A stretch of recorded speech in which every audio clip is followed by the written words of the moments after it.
welcome to CVR News Network. You're watching CVR English. Welcome to World 360 and I'm Sandeep. Israeli Prime Minister Benjamin Netanyahu has confirmed the elimination of Hamas Gaza chief Mohammed Sinwar in a recent airstrike. Sinwar, who assumed key leadership after his brother Yahya Sinwar's death in 2024, played a major role in Hamas operations. His death marks a pivotal moment in Israel's ongoing military campaign in Gaza. 600 ימי מלחמת התקומה, אנחנו אכן שינינו את פני המזרח התיכון. הדפנו את המחבלים משטחנו, נכנסנו בעוצמה לרצועת עזה, חיסלנו עשרות אלפי מחבלים, חיסלנו את דף, הנייה, יחיא סנוואר ומוחמד סנוואר. השמדנו אין ספור תשתיות טרור, השתלטנו על הפרימטר, על ציר פילדלפי, על מעבר רפיח ולאחרונה על ציר מורג. קטענו את אספקת הנשק של החמאס וכמעט את כל ירי הרקטות מעזה לשטחנו. החזרנו כ-90%, וביומיים האחרונים אנחנו מבצעים תפנית דרמטית לקראת הכרעה מוחלטת של החמאס. אנחנו לוקחים מהם את ההשתלטות על חלוקת המזון ברצועה. זו מכונת הכסף שלהם, זה מה שבונה את צבא הטרור שלהם, וזה מה שמחסל להם את היכולות השלטוניות, כי התחייבנו גם לחסל את היכולות השלטוניות וגם את היכולות הצבאיות, ואת שני הדברים אנחנו עושים ונשיג אותם. אני ממוקד במטרה להחזיר את כל חטופינו, החיים והחללים כאחד. עכשיו, על פי המידע שבידינו, ישנם עוד 20 חטופים שחיים בוודאות, על זה אין ויכוח, ועוד 38 חטופים נוספים שהם חללים.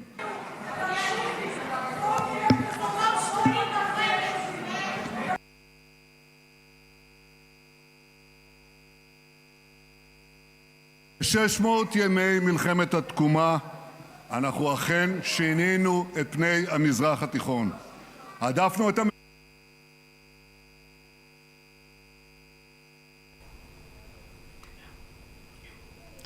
Israelis gathered at Tel Aviv's Hostages Square on Wednesday to mark 600 days of the war and captivity for the hostages in Gaza. People chanted, waved flags, carried banners and posters of hostages still held in Gaza. Israeli police evacuated protesters who had entered Likud headquarters building in Tel Aviv. On March 18th, Israel effectively ended a January ceasefire agreement with Hamas and renewed its military campaign in Gaza.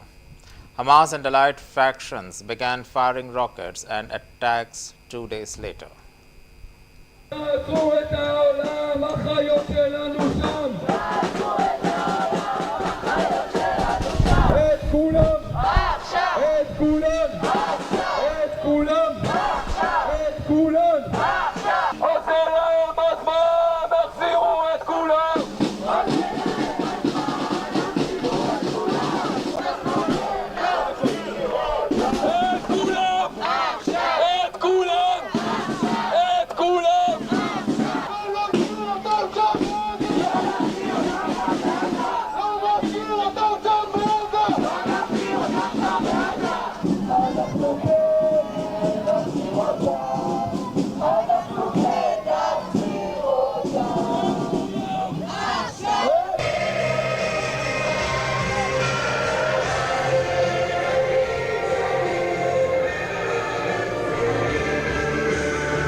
מבית שאן ובית אלפא, דרך בית אל ועד החיילים שלנו בבית חנון, כולנו מאוחדים סביב הקריאה להחזיר אותם הביתה עכשיו.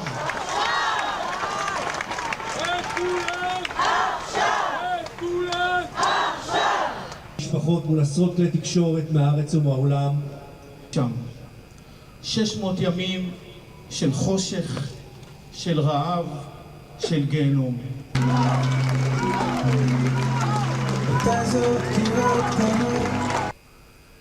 600 ימים מאז היום הנורא ההוא,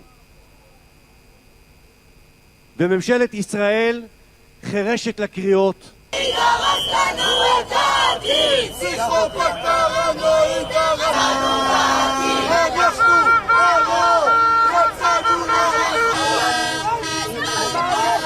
תעשו אותו!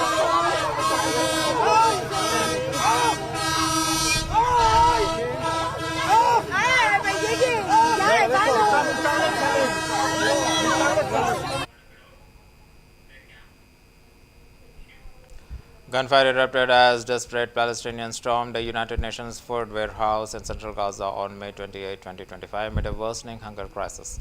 The chaos led to deaths of 4 individuals, 2 crushed in the crowd and 2 killed by gunfire, and several injuries.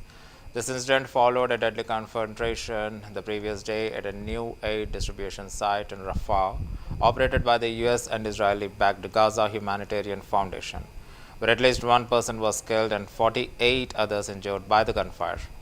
The UN and humanitarian groups have criticized the GHF's militarized aid model, warning it exacerbates the crisis and undermines the natural relief efforts.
Palestinian ambassador to the United Nations Riyad Mansour delivered an emotional address to the UN Security Council on Wednesday, breaking down in tears as he described the unbearable suffering of Palestinian children amid the ongoing war in Gaza.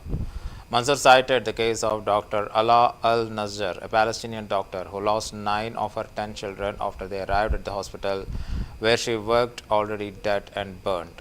A horror and trauma the mind cannot comprehend, the heart cannot withstand, he said. Mansour said that more than 1,300 Palestinian children have been killed and about 4,000 injured since Israel resumed military operations in Gaza following the collapse of a ceasefire in March.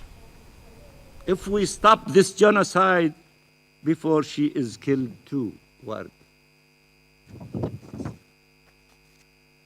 Dr. Najjar, who was honoring her noble mission as a doctor trying to save lives, saw her children as they arrived to the hospital, their bodies burned and already dead. She lost 9 of her 10 children. A horror and trauma the mind cannot comprehend. The heart cannot withstand.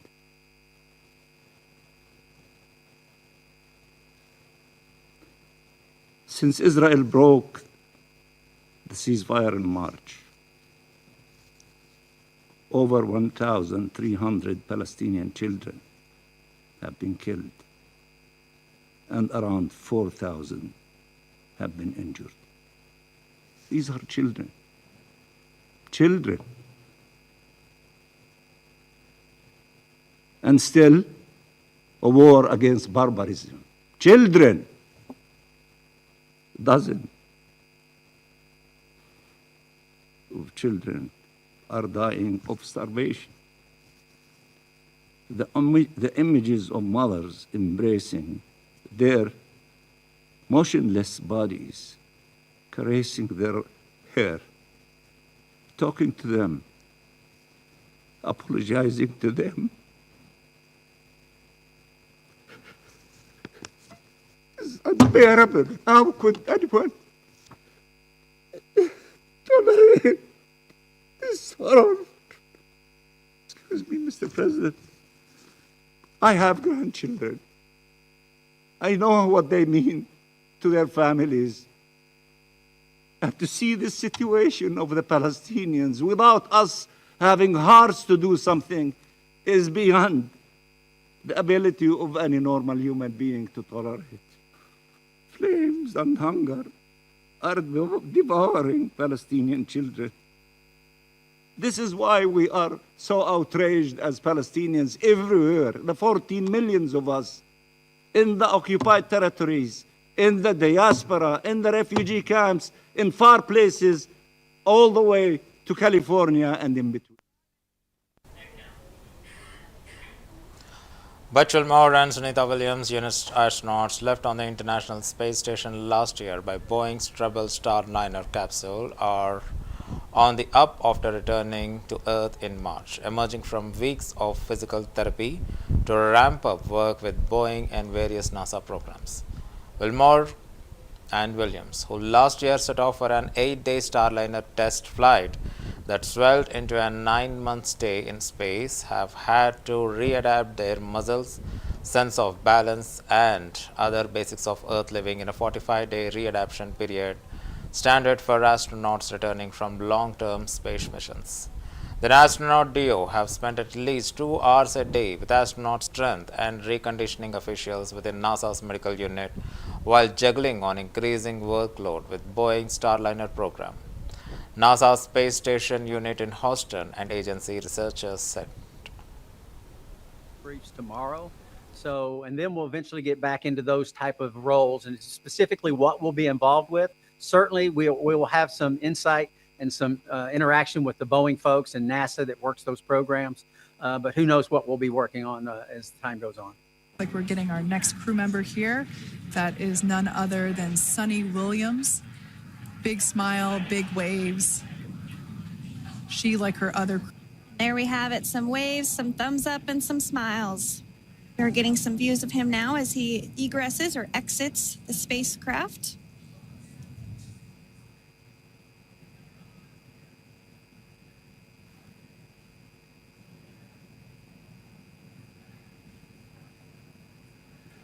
You know, you don't have any stress on your body, no problem with my neck. We're still floating in the capsule in the ocean, and my neck starts hurting while we're still hadn't even been extracted yet. So anyway, gravity stinks for a period. Yeah. And that period varies for different people, but eventually you get over that neurovestibular balance type of issues, and then your back is not used to holding up your structure, so the muscles tense up.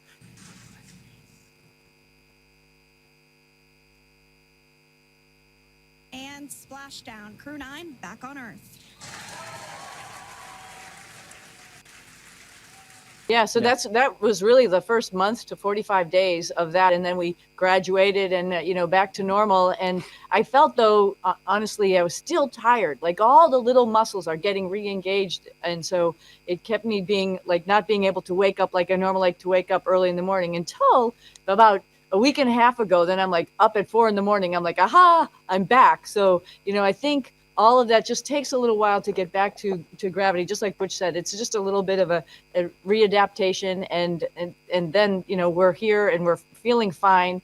It's been a little bit of a whirlwind because we also have obligations to all of our the folks that we worked with, the International Space Station program, the Boeing NASA team for Starliner, the science program. So we've been doing debriefs also for the last month or so. So it's been pretty busy.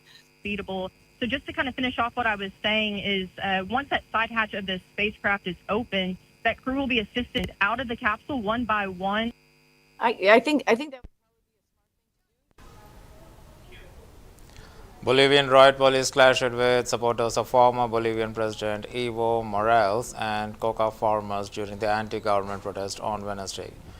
Police shot rubber bullets and tear gas at demonstrators, who responded by throwing firecrackers and various objects such as tires and rocks in return. Protesters demanded that Morales be allowed to run as a presidential candidate in the August election. Earlier in May, a constitutional court decision upheld a ban on any individual serving more than 2 presidential terms, effectively preventing Morales, a political power player for almost 2 decades, from running again. Morales, who ruled the country from 2006 to 2019 and was Bolivia's first indigenous president, has challenged his expulsion with groups that support him, organizing protests and traffic stoppages.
Israeli Prime Minister Benjamin Netanyahu testified in his long-running corruption trial on May 28 at Tel Aviv's district court, indicted in 2019. Netanyahu faces charges of bribery, fraud and breach of trust, which he denies.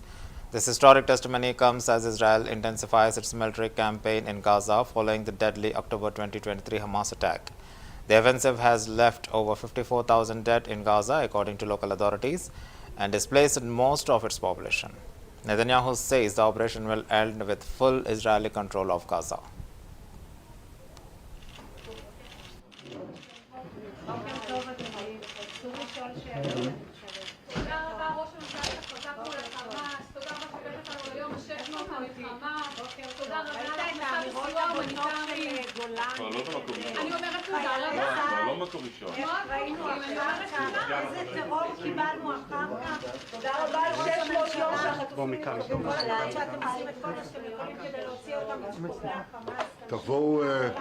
תבואו לדיון של 40 חתימות ותוכלו לשמוע כל מיני דברים.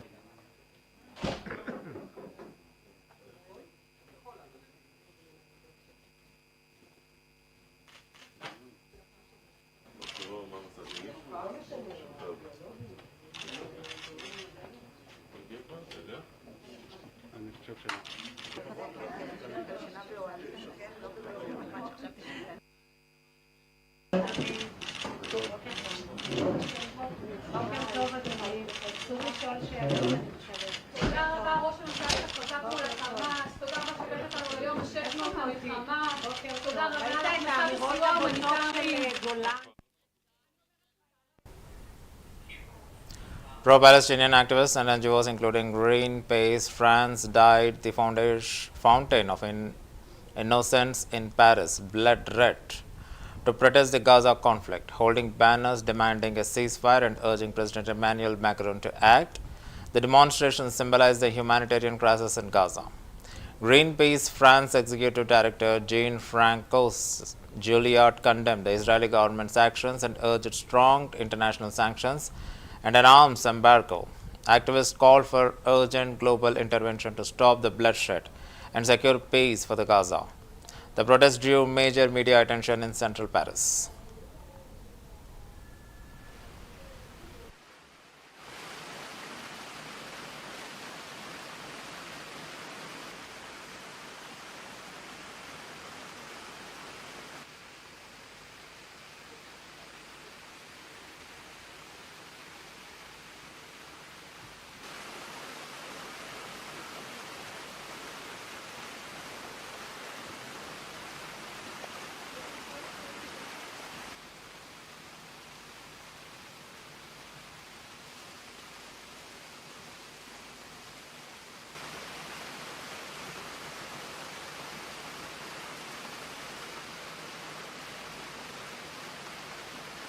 Nous sommes des organisations humanitaires, de solidarité internationale, de défense des droits humains, des organisations écologistes.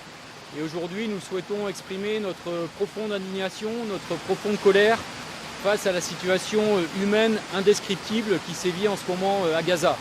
Et nous sommes venus symboliquement devant cette fontaine des innocents au cœur de Paris, dont nous avons coloré l'eau en rouge sang pour symboliser cette indignation.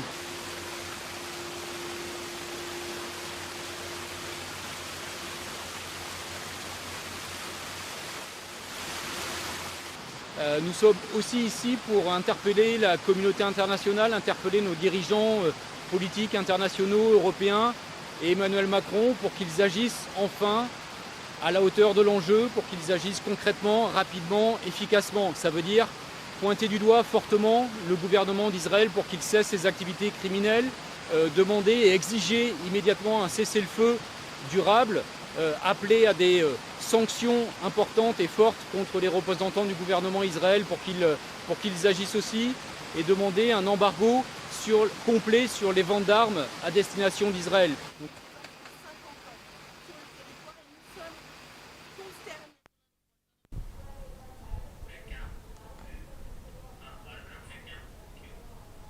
In significant diplomatic meeting, Indonesian President Prabowo Subianto and French President Emmanuel Macron held a high-level talks in Paris, joined by their respective delegations. Key agreements were signed, including discussions pointing towards the new orders of French Rafale fighter jets, strengthening Indonesia-France defense ties. The two leaders also issued a joint statement urging de-escalation and the peace in the Israel-Palestine conflict, signaling a united stance and global stability and humanitarian concerns. 75 tahun hubungan diplomatik. Banyak potensi yang bisa kita gali dan peluang baru yang perlu kita manfaatkan. Ces opérations communes. Et à ce titre, les derniers mois ont marqué aussi des avancées inédites. Terima kasih, Yang Mulia. To adopt 4 declarations, namely, first, joint declaration on the development of the Indonesia-France strategic partnership on 2015. For the signing.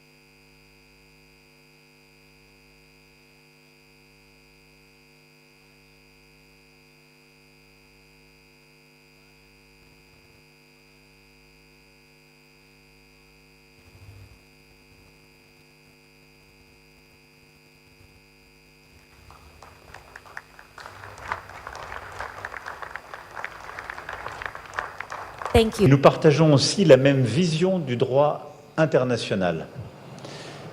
Une vision qui ne souffre pas de double standard. Et c'est pourquoi nous défendons l'un et l'autre une paix durable et robuste en Ukraine, en commençant par un cessez-le-feu immédiat. Et c'est pourquoi nous sommes l'un et l'autre engagés aussi pour mettre un terme au conflit au Proche-Orient et reprendre le chemin de la paix. Pour servir cette vision, ce partenariat de souveraineté, ces équilibres. Ongoing battles rage across Ukraine as both Kiev and Moscow accuse each other of escalating drone attacks. Russia claims to have intercepted over 2,000 Ukrainian drones and struck military targets in retaliation. Ukraine reports intense fighting on the Pokrovsk region and urges NATO to act. Meanwhile, Germany has lifted range restrictions on weapons sent to Ukraine, prompting Russia to call it an escalation. Kremlin and foreign ministry officials sharply criticized Chancellor Friedrich Merz remarks, calling them provocative and ineffective in altering the conflict's course.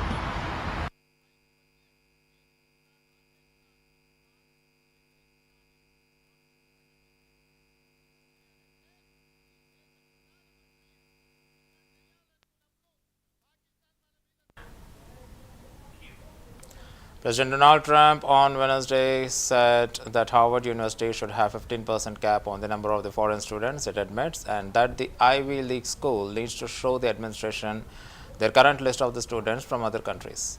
Harvard has to behave themselves. Harvard is treating our country with great respect, and all they are doing is getting in deep and deeper, Trump told reporters gathered in the Oval Office. Disaster. They've taken $5 billion plus. $5 billion. Nobody knew that they were making this kind. If we didn't do this, we would have never found this out, Pam. They're taking $5 billion. And I'd rather see that money go to trade schools. And by the way, they're totally anti-Semitic at Harvard, as you know, and some other colleges too, in all fairness to them.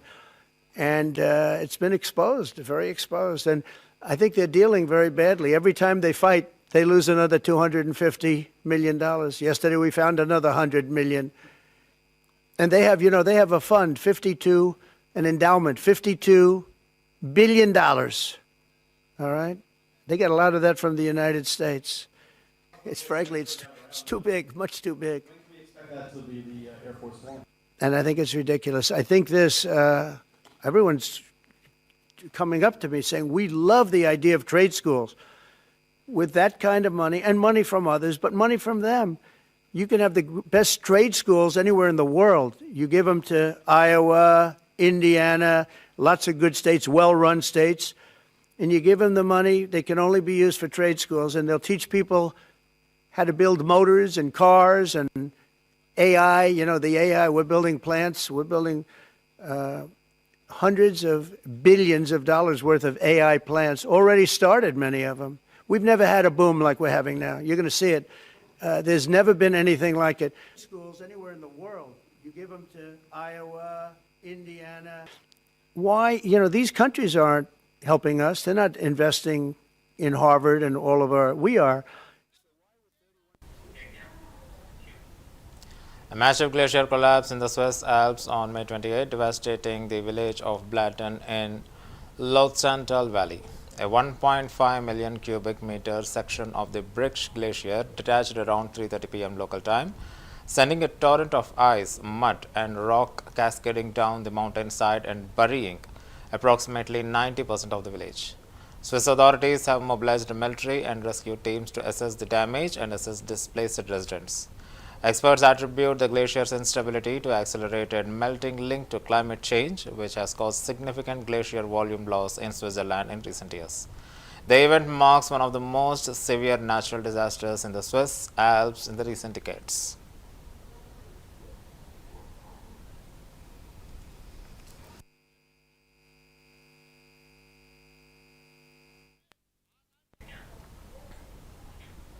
And that's the end of the World 360. Stay tuned to CVR News English.